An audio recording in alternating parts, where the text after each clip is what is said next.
Bonjour et bienvenue sur i24 News. Vous regardez sur le web. Aujourd'hui au programme, on parlera de Nokia qui vient de racheter Alcatel pour 15,6 milliards d'euros. On verra pourquoi les géants du télécom s'opposent à la neutralité du net. On fera le tour du monde hebdomadaire des startups avec Sarah Koskiewicz. On vous montrera le grand retour de Guitar Hero, en live cette fois-ci. Et on terminera comme tous les jours avec ces vidéos qui font le buzz sur Internet. L'entreprise française Alcatel-Lucent, rachetée par le groupe finlandais Nokia, ce qui fera de Nokia Corporation un géant différent puisque désormais il aura un ancrage français. L'annonce a été faite mardi, elle suscite des réactions mitigées et un soupçon même d'inquiétude quant au devenir des activités et des salariés français. Le gouvernement, lui, salue cette opération d'avenir et précise qu'il sera extrêmement vigilant à la préservation de l'emploi sur l'ensemble des sites productifs en France. Le ministre de l'économie Emmanuel Macron s'est exprimé à ce sujet. Je vous propose de l'écouter. Le rapprochement entre Nokia et Alcatel-Lucent va permettre de créer le grand champion européen, à la fois des équipements et des technologies sur le téléphone mobile et le fixe, avec le meilleur de la technologie de Nokia et d'Alcatel. Ce grand champion, c'est celui qui pourra précisément concurrencer Huawei et les grands champions chinois. En tout cas, le souhait du gouvernement et le président de la République voulait marquer ce souhait en recevant les deux dirigeants aujourd'hui. C'est bien le fait que l'État accompagne ce projet qui est un projet de reconquête, encore une fois, pour Alcatel-Lucent, parce que la R&D d'Alcatel-Lucent est reconnue comme d'excellence mondiale. Ce sera un centre d'excellence de recherche et développement qui sera en France développé. La 5G se développera en France dans ce nouveau. Et Apple, de son côté, a mis 20 millions de dollars sur la table pour acheter Lynx. Lynx, une jeune start-up israélienne spécialisée dans les capteurs photo pour mobile et qui pourrait très prochainement prendre place dans vos Mac. Lynx développe des capteurs à multiples ouvertures et travaille sur des processus de traitement de l'image, ce qui confirme l'envie d'Apple de maintenir sa domination dans le domaine. Et par l'entremise de l'US Telecom Association, les opérateurs de télécom ont lancé une action en justice pour contester la neutralité d'Internet imposée par la FCC. Le débat sur la neutralité du net n'est donc pas près de se calmer, d'autant plus que la FCC a fait un pas important dans ce sens avec une régulation qui ne convient pas aux géants de la télécommunication. Je vous propose tout de suite d'écouter le message que le président américain Barack Obama avait envoyé aux Américains. Hi everybody. Ever since the internet was created, Bonjour tout le monde. Depuis qu'Internet existe, c'est organisé autour des valeurs, de franchise, d'impartialité, de liberté. Il n'y a aucun gardien qui décide à quoi accéder. Il n'y a aucun siège sur l'autoroute de l'information. Cet ensemble de principes, la neutralité du net, a déclenché la puissance d'Internet et a donné l'opportunité aux innovateurs de prospérer. Abandonner ces principes menacerait de mettre fin à l'Internet que nous connaissons. C'est pour cela que je prépare un plan qui garderait Internet libre et ouvert. C'est pour ça que j'incite la FCC à faire tout ce qu'ils peuvent pour protéger la neutralité du net pour tout le monde. Et IBM révolutionne le domaine de la santé avec son cloud Watson Health qui sera même disponible sur l'Apple Watch. Ce cloud permet au secteur de la santé de disposer de plus d'outils d'analyse concentrés sur une seule et même plateforme pour pouvoir sélectionner au mieux des soins cliniques. Watson Health combinera les différents flux de données et aidera les médecins à disposer d'une meilleure information, ce qui facilitera bien évidemment leurs décisions. C'était l'essentiel de l'actualité. Je vous propose tout de suite de passer à notre rubrique Startup. Et avec nous sur ce plateau pour nous parler de start-up, bien évidemment, j'ai le plaisir d'accueillir Sarah Koskiewicz. Bonjour. Bonjour Sarah. Alors on va commencer tout de suite avec une start-up qui nous vient de Seattle. De Seattle, on parle de Girl Genius qui ouvre une campagne sur Kickstarter.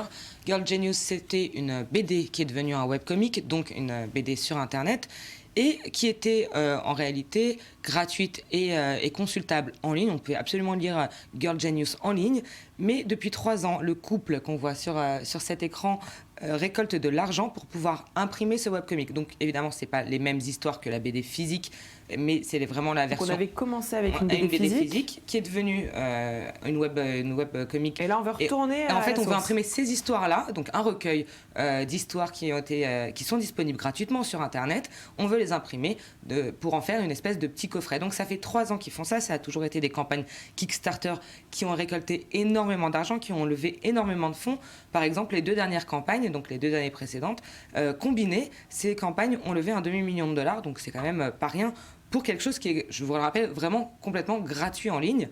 Et c'est absolument... Et une fois encore... Et les fans l'attendent ? Écoutez, les fans n'attendent que ça, puisqu'ils contribuent une fois encore à cette 3e campagne. Ils ont levé... le couple a levé maintenant 59 000 dollars sur 60 000 demandés. Ça finit donc une campagne pratiquement à 100%. Il leur reste 15 jours pour donner de l'argent.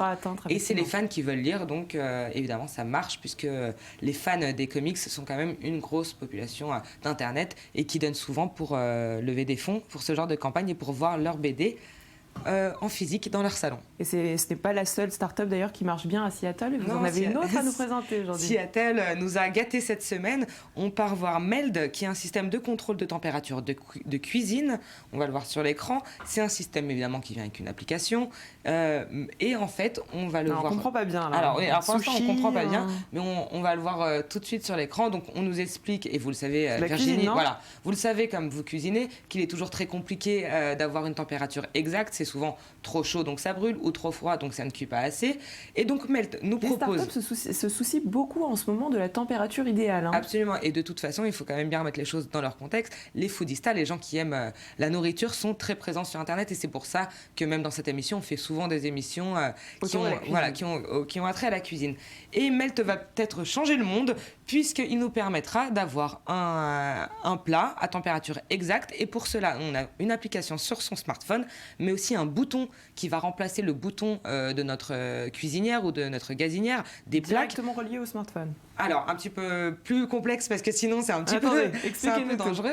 On a un bouton donc, qui remplace le bouton de notre cuisinière, et on a cet appareil qui est une espèce de thermomètre, de thermomètre qu'on met, qui se clip sur le rebord du plat, et qui va nous donner, qui va permettre au bouton d'ajuster la température automatiquement par rapport à ce que la sonde perçoit dans le plat. Évidemment, le bouton ne bouge pas tout seul, vous l'avez compris. Voilà, et tout ça, on peut le voir sur l'application. Alors, c'est pas dangereux, parce qu'on espère qu'ils ont pensé... Enfin, voilà. En tout cas, un bouton ne peut pas s'allumer tout seul. On est obligé de tourner le bouton à la mano, pour activer l'application et l'ajustement de Meld. On espère en tout cas que ça ne va pas s'allumer tout seul la nuit. Mais en tout cas, c'est bien pour contrôler la vraie... créer un robot qui cuisine à notre place. C'est très bien, parce que sur les plaques françaises, par exemple, les températures vont de 1 à 6. On ne sait pas trop à quoi ça correspond. Aux États-Unis, on a medium low, medium high. On ne sait pas trop à quoi ça correspond. Donc là, on va pouvoir quand même comprendre ce qui se passe sur nos plaques avec un peu plus de précision, et en espérant que ça ne brûle pas toute la maison. Eh bien, merci Sarah. On va continuer avec une autre start-up. Cette fois-ci, vous avez été du côté de New York. New York, on va découvrir Kosher Switch. C'est un petit peu plus compliqué à comprendre. Je vous propose de regarder la vidéo. Alors, on regarde. Meet Kosher Switch, patented technology endorsed by leading poskim and Orthodox rabbis, facilitating the on-demand control of electricity on Shabbat while making Chilul Shabbos impossible. Anyone who's observant experiences frustrations with electricity on Shabbat and Yom Tov. During one Shabbat, when the timer, the ubiquitous Shabbos clock, prematurely decided that dinner was over, I sat in the dark and thought, it's the 21st century, there's got to be a better way. Using my tech background, I was zochet to invent a method that leverages technology to enhance the observance and enjoyment of Shabbat. That's how Kosher Switch was born.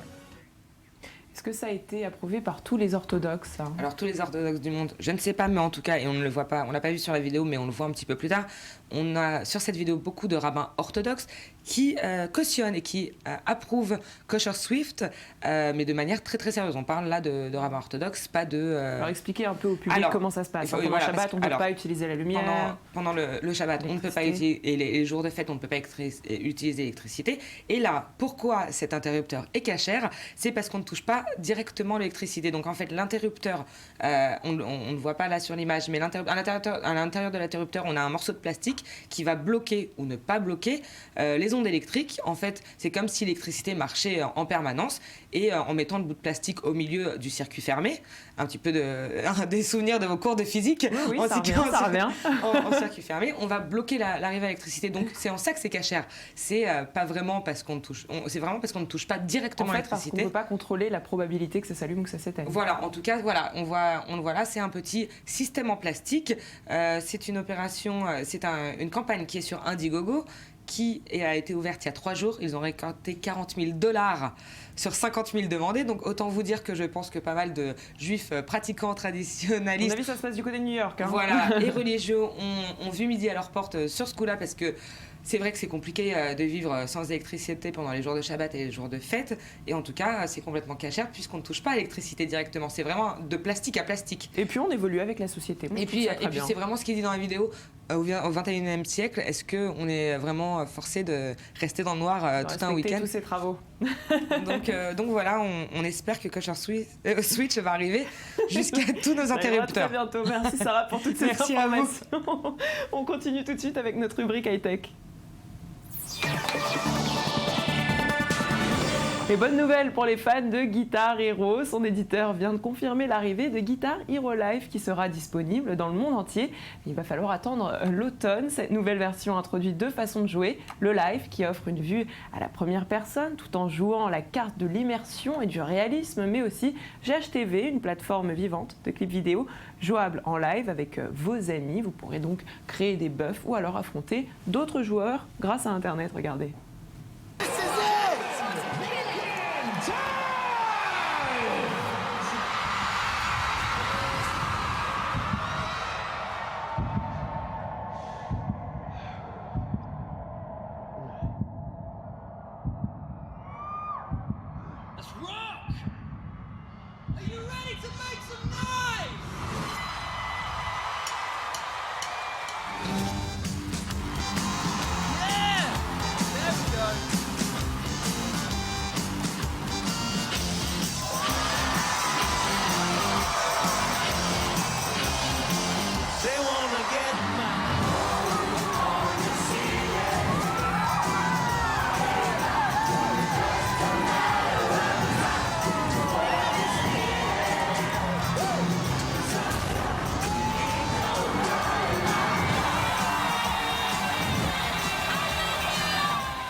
Et Bosch travaille en ce moment sur la réalisation d'une aide à la conduite qui sera entièrement automatisée. En cas d'embouteillage, par exemple, l'aide prendra le dessus et adaptera l'allure et les arrêts du véhicule. Il sera aussi possible d'activer le pilote automatique sur les autoroutes. Alors voici comment ce système du futur fonctionne.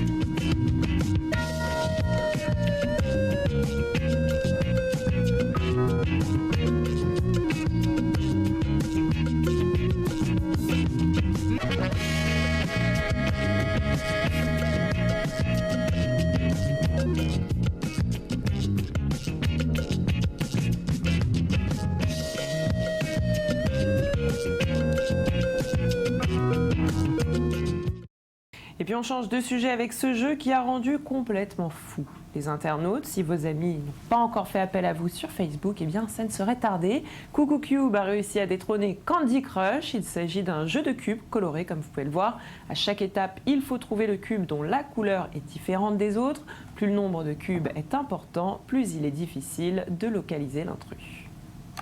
Allez, on passe tout de suite à notre rubrique Œil du Net.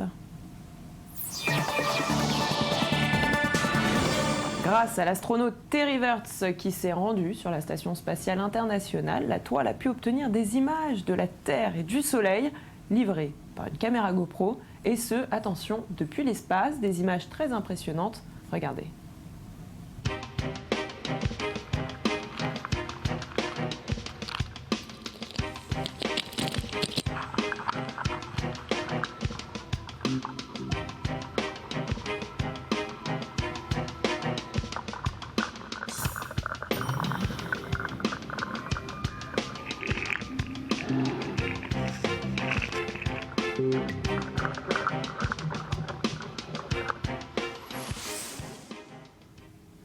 Et quand Justin Bieber reprend I Really Like You de Carly Rae Jepsen, ça se passe pas dans l'espace, mais avec ses amis très VIP bien évidemment, et ça crée le buzz, et ça se retrouve donc dans votre rubrique Œil du net, regardez.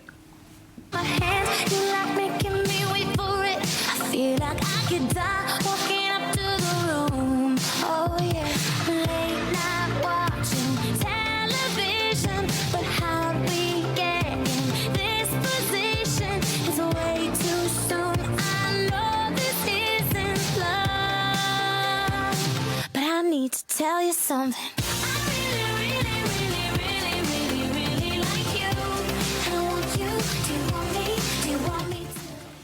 Et sur le web, c'est terminé pour aujourd'hui. Merci de nous avoir suivis. Rendez-vous sur notre page facebook.com/sur le web, le Magactu.